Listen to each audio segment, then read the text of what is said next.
নমস্কাৰ দৰ্শকসকল, লৈ আহিছোঁ অন্য এটা বিষয়। মূল বিষয়লৈ যোৱাৰ আগতে মই অন্য এটা ভিডিঅ' আপোনালোকক দেখুৱাই ল'ব খুজিছোঁ। ভিডিঅ'টোত প্ৰদেশ কংগ্ৰেছৰ এগৰাকী সম্পাদক নৃপেন ঠাকুৰীয়াই ৰকিবুল হুছেইন সম্পৰ্কে কিছু বক্তব্য ৰাখিছে। আহক প্ৰথমতে ভিডিঅ'টো চাই লওঁ। ৰকিবুল হুছেইনে ভূপেন বৰাৰ এগেইনষ্টে কাম কৰিছে, লবি সৃষ্টি কৰিছে। তেওঁ কেইবাজনো MLA চহী লৈ পেলাই দিল্লীতো গৈছিল, কিন্তু দিল্লীয়ে তাক বিমুখ কৰিছে। চামুগুৰিত কিয় তাৰ ল'ৰা হাৰিল? চামুগুৰিত যিগৰাকী ব্যক্তিয়ে 5টা টাৰ্ম বিধায়ক হ'ল, মন্ত্ৰী হ'ল, চামুগুৰিখন তাৰ একেবাৰে ঘৰুৱা সমষ্টি হ'ল। তাৰপিছতো যোৱাবাৰ এই বাই ইলেকশ্যনত তাৰ পুতেকক দিছিল তানজিল হুছেইনক। তানজিল হুছেইনে ইমান বেয়াকৈ কিয় হাৰিল? মাৰ খালে, ৰকিবুল হুছেইনেও মাৰ খালে, আমাৰ MLA বিলাকৰো গাড়ী ভাঙিলে বহুতৰে। কি কাৰণত? এইটোৱে কাৰণ, তাৰ অহংকাৰ হ'ল বেছি। ইয়াতে 10 লাখতকৈ অধিক ভোটত, ৰেকৰ্ড সংখ্যক ভোটত জিকিছে, গতিকে তাৰ অহংকাৰ হ'ল। এইটো অহংকাৰেই পতনৰ মূল বুলি হয়। গতিকে আজি যিটো কাম ৰকিবুল হুছেইনে কৰি আছে, সি এইটো নিজৰ পতনটো মাতি আনি আছে। তাৰ মই দেখিছোঁ, আজি মই লক্ষ্য কৰিছোঁ, বহুতে মোক কৈও আছে ধুবুৰীত, যে আজি যদি ধুবুৰীত ৰকিবুল হুছেইনে ইলেকশ্যন খেলিব আহে, সি 10 লাখ ভোটত হাৰিব। দৰ্শকসকল, প্ৰদেশ কংগ্ৰেছৰ এগৰাকী সম্পাদকে যিখিনি কথা ক'লে ৰকিবুল হুছেইন সম্পৰ্কত, সেইখিনিৰ পৰাই স্পষ্ট হয় ৰকিবুল হুছেইন যে বৰ্তমান নিজ দলৰ ভিতৰতে বহুতৰে বাবে এতিয়া অজীৰ্ণ খাদ্য। এতিয়া আহিছোঁ মূল বিষয়লৈ। যোৱাকালি চামুগুৰিৰ এখন জনসভাত ৰকিবুল হুছেইনে এটা বক্তব্য ৰাখিছিলে। তেওঁ কৈছিলে যে যিসকল মুছলমানে বিজেপিত যোগ দিছে বা বিজেপি কৰি আছে, সেইসকল হৈছে মিৰ্জাফৰ, সেইসকল বিশ্বাসঘাতক, সেইসকলৰ সৈতে কোনো ধৰণৰ সম্বন্ধ ৰাখিব নালাগে, আনকি ছোৱালীও বিয়া দিব নালাগে তেওঁলোকৰ পৰিয়াললৈ। এই কথাত জাঙুৰ খাই উঠে চামুগুৰি সমষ্টিৰ বৰ্তমানৰ বিধায়ক ডিপ্লুৰঞ্জন শৰ্মা। আহক ডিপ্লুৰঞ্জন শৰ্মাই কেনেধৰণে আক্ৰমণাত্মক হৈ উঠিছে ৰকিবুল হুছেইনৰ বিৰুদ্ধে আমি চাই লওঁ।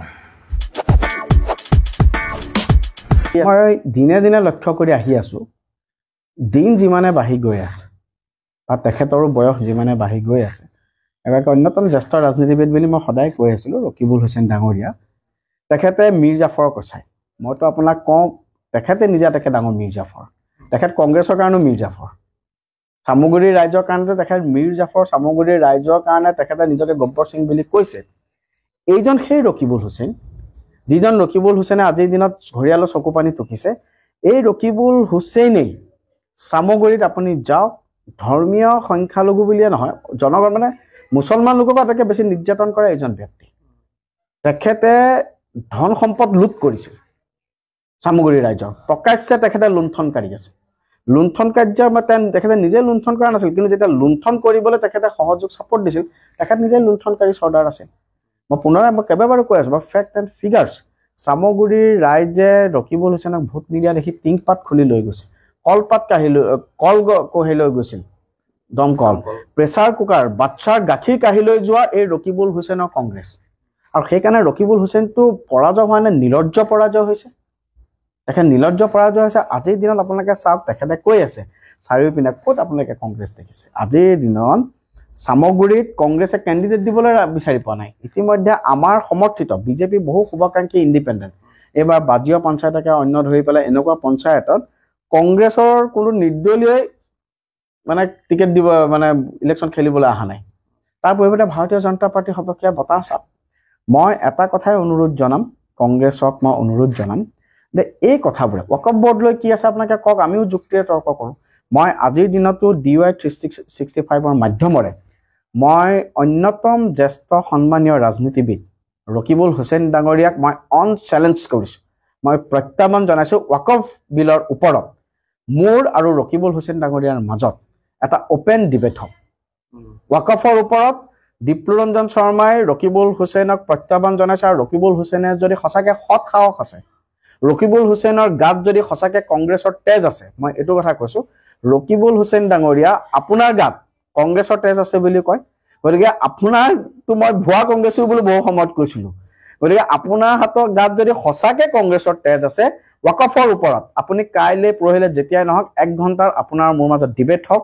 মই কম ৱকফ বিলখন কিয় সংশোধন কৰি পেলাই আমি কিয় ৱকফ বিলৰ সংশোধন কৰিব লগা হৈছে, কেনেকৈ ৱাকফখন অৰিজিনেলি মুছলমান বিৰোধী হৈছিল, ক্ষমতা কেইজনমান মানুহৰ হাতত কুক্ষিগত আছিল, আৰু আপুনি আপোনাৰ ছাপৰ্টত কথা কওক।